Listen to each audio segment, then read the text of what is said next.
대변인 신순정입니다. 2019년 5월 29일 제143차 대한애국당 최고위원회의 광화문 광장 천막 탄사 현장에서 조원진 당대표 발언 내용 브리핑하겠습니다. 첫 번째입니다. 서훈 국정원장과 양정철 민주연구원 원장과의 부적절한 만남. 국회 정보위원회 소집으로 철저히 수사하라. 오늘은 2017년 3월 10일 태극기 항쟁 5인 열사 진상규명을 위한 광화문 투쟁 20일째입니다. 박근혜 대통령께서 옥중 투쟁을 하신 지 790일째이기도 하는 날입니다. 더불어민주당 다음 총선을 총괄하는 양정철 민주연구원 원장과 서훈 국정원장의 부적절한 만남에 대해 말이 많습니다. 그 자리에는 M방송사의 북한 전문 기자도 같이 참석했다고 합니다.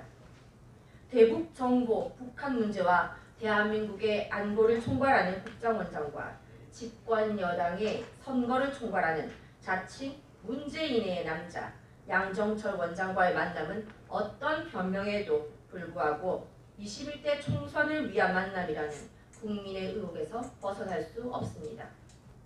지난 6.13 지방선거에서 재미를 본 더불어민주당은 21대 총선에서 내세울 게 없습니다. 경제는 완전히 망해가고 650만 자영업자와 250만 소상공인들은 오늘도 하루에 약 2,000개의 업체가 폐업을 하고 있는 실정입니다. 외교에 있어서는 한미 혈맹 관계에서 트럼프 대통령의 말을 빌리자면 미국을 증오하는 대한민국이 되어버렸습니다.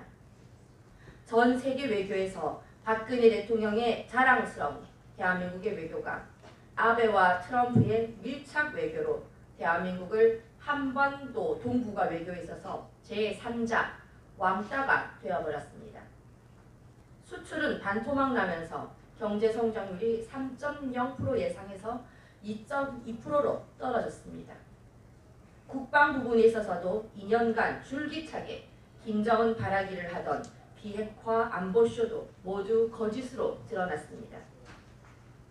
다음 총선에서 더불어민주당과 문재인 정권은 무엇 하나 잘했다고 내세울 것이 없습니다. 더불어민주당이나 문재인 정권이 지난 지방선거와 같이 북풍과 우리의 주적인 김정은을 이용해 국민을 속이는 북풍선거 하지는 않을까 우려하고 있습니다.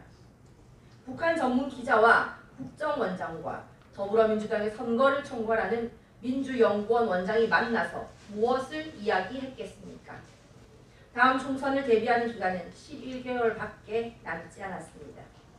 지금 경제 상황, 민생, 안보, 외교, 교육 상황이 다 무너졌습니다. 그 중에서 더욱 처참한 것은 삼권 분립이 무너진 상황이라는 것입니다. 더불어민주당과 문재인 정권에 대한 심판이 바로 21대 총선입니다. 그들은 또다시 민노총이 장악한 언론을 통해 국민들에게 북풍 김정은 안보쇼를 선사할 것입니다. 분명하게 경고합니다. 국민들이 2년간 속지 않았습니까? 이제 어떠한 북풍 노름에도 어떠한 안보 노름에도 더 이상 속지 않을 것입니다. 지금이라도 그들 경제 정책의 무능함, 포퓰리즘 정책의 무능함 등 무능하고 무모한 정책들을 걷어들이고 국민들께 석고대죄하고 자유민주주의 시장경제에 맞는 정책들을 쓰는 것이 맞습니다. 대한민국의 경제, 안보, 외교, 국방, 교육, 법치 모든 것이 무너졌습니다. 꼼수를 통해 21대 선거를 통한 심판을 벗어날 수는 없습니다. 그와 같은 여러 가지 음모와 기획이 지금 나타나고 있습니다. 서훈 국정원장과 양정철 민주연구원 원장과의 부적절한 만남에서 누가 어떤 이야기를 했는지를 분명하게 밝혀야 합니다. 앞으로 이 문제는 두고 국민의 의혹을 벗어날 수가 없을 것입니다. 지금 당장 국회 정보위원회를 소집하고 철저한 조사가 필요합니다. 두 번째입니다. 탄핵 찬성 대 탄핵 반대, 탄핵 주동 세력을 심판할 21대 총선. 대한애국당은 2년 전 창당할 때 21대 총선은 탄핵 찬성 부류와 탄핵 반대 세력과의 선거가 될 것이고 그것은 필연적이라고 주장했습니다. 그것은 박근혜 대통령의 깨끗함에 대해 완벽하게 확신을 가지고 있었기 때문이고 또 거짓 불법 탄핵 언론이 아무리 속이더라도 거짓 불법 탄핵은 분명하게 밝혀질 수밖에 없기 때문이었습니다. 그들이 얘기했던 뇌물죄, 제3자 뇌물죄, 경제공동체 등 모든 부분이 사실이 아닌 것으로 드러났습니다. 박근혜 대통령 탄핵 당시에 드루킹에 의한 여론 조작, 3만 명 북한 사이버 테러 분자들에 의한 대한민국 SNS 장악, 각종 언론들의 허무맹랑한 거짓에 대해 2년이 지난 지금 국민들은 잘 알고 있습니다. 총선은 이런 거짓 세력에 동조했던 좌파들의 거짓 불법 민중민주주의 친북주의자들과 보수 우파 내에서 박근혜 대통령을 배신하고 그들과 같이 자유민주주의를 팔아버린 세력에 대한 심판입니다. 대한애국당은 처음부터 지금까지 그리고 앞으로도 박근혜 대통령 탄핵의 부당성, 불법성, 거짓에 대한 확고한 신념을 가지고 21대 총선은 탄핵을 주도한 거짓 세력의 정치인들과 불법 탄핵에 항거한 애국 국민들의 선거라고 정의하겠습니다. 이 역사의 심판, 정의의 심판, 진실의 심판을 비켜갈 정치인은 그 누구도 없습니다. 지금이라도 자유한국당 내에 탄핵 찬성, 탄핵 반대 정치인들의 자기 고백을 통해 국민들 앞에 석고대죄하고 서청대 앞에 무릎 꿇고 사죄해야 합니다. 그래야 비로소 다음 총선에서 보수우파 국민들은 하나가 되고 보수우파의 압승이 가능하게 될 것입니다. 지금 보수우파 국민들이 가장 안타까워하는 것은 박근혜 대통령의 건강입니다.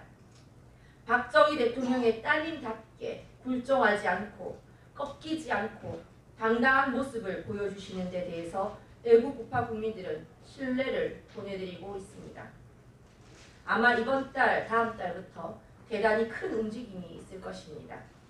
우리 대한애국당은 초심을 그대로 유지하고 박근혜 대통령을 대한애국당의 1호 당원으로 모시고 다음 총선에 임할 것입니다. 그리고 전 지역의 후보를 낸다는 방침도 그대로 진행하겠습니다.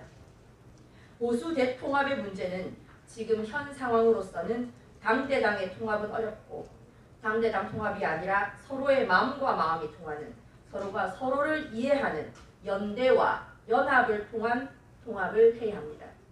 연동형 비례대표제가 통과되던 안 되던 탄핵 주도 세력 5인에 대한 정치적 심판은 빠르면 빠를수록 국민들의 대통합, 대단결이 이루어질 것입니다. 마지막입니다. 제1야당 자유한국당에게 바란다. 환골 탈퇴하라. 지금 자유한국당은 첫째로 무능합니다. 좌파 독재 정권의 실질적인 파악을 잘못하고 있습니다. 이 무능을 빨리 벗어야 합니다. 두 번째는 투쟁력이 없다는 것입니다. 자유한국당은 더 이상 여당이 아닙니다. 좌파 중에서도 가장 악질적인 친북, 반미, 좌파 정권과 맞서야 하는 야당입니다. 야당으로서의 투쟁을 제대로 했는가? 그냥 빨간 옷 입고 돌아다니기만 하면 되는가 묻고 싶습니다. 거기에 비해 제126차 태극기 집회를 하고 있는 대한애국당과 애국 국민들이 볼 때에는 자유한국당은 투쟁력이 없다고 보여집니다. 국민을 속이는 정치, 보여주기식 정치는 끝났습니다. 대한민국의 자유민주주의를 무너뜨리고 위대한 역사를 무너뜨리고 민중민주주의, 사회주의의 나라로 만들려고 하는 좌파 독재 정권과 싸우고 있는 중입니다.